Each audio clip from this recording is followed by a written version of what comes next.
Howdy, mates. Good evening. Are we staying out of trouble on this Saturday? I'm near my campsite that's along this river in some of the backwoods of Minnesota's wilderness. And I tell you what, over the past couple of days that I've been up this way, Minnesota has really grown on me as well. It just gives me hints of being back in Arkansas or Michigan, North Carolina. It has a combination of all of those. And to me, that's just so cool. But the section that we're in right now, we're seeing that mixture of hardwood and even boreal forest. For instance, we've got some, I believe this is some spruce next to me. Now, in terms of what exact kind, I don't quite know off the top of my head. But just how primitive it is being here. And oh wow. My hair is very wavy. Something that I've been picking up on during this trip is some backpacking. And this particular site that I'm near, even on a Saturday, there is no one.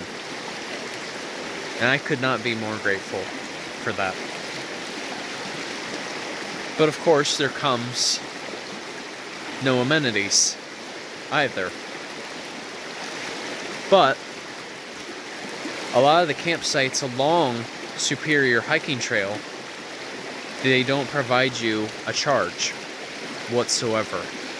You just have to be willing to put in that extra effort to have your camping gear with you and walk or hike, saunter for a couple of miles before you get to your site.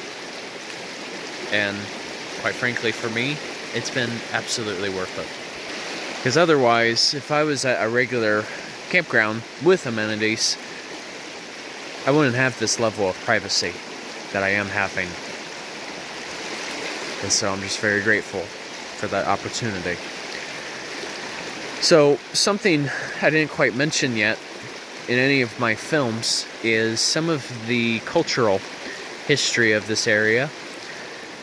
So, prior to European settlement that happened clear back in the 17th century when French explorers were coming through here, this place was inhabited by the Ojibwe people.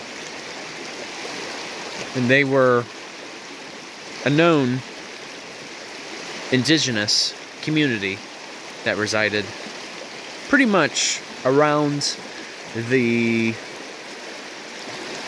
perimeter of Lake Superior. And as a matter of fact, they actually had a name for Lake Superior. It was known as Gitchagumi.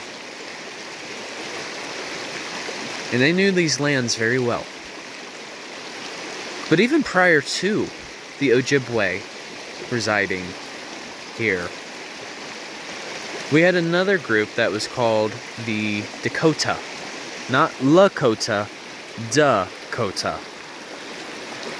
It's part of the reason why an adjacent state, not too far away, North Dakota, or South Dakota, if there is such a connection. But the Dakotas, the Dakota people, they called this land Mini Sota. It just wasn't spelled the same way. It was more spelled M-N-I-S-O-T-A, somewhere along those parameters. And I know that it had a particular translation, but I'll be sure to include it in the link or the description of the film. Anywho, it's time for me to keep relaxing and finish my setup of camp. Take care, you guys. Have a good one.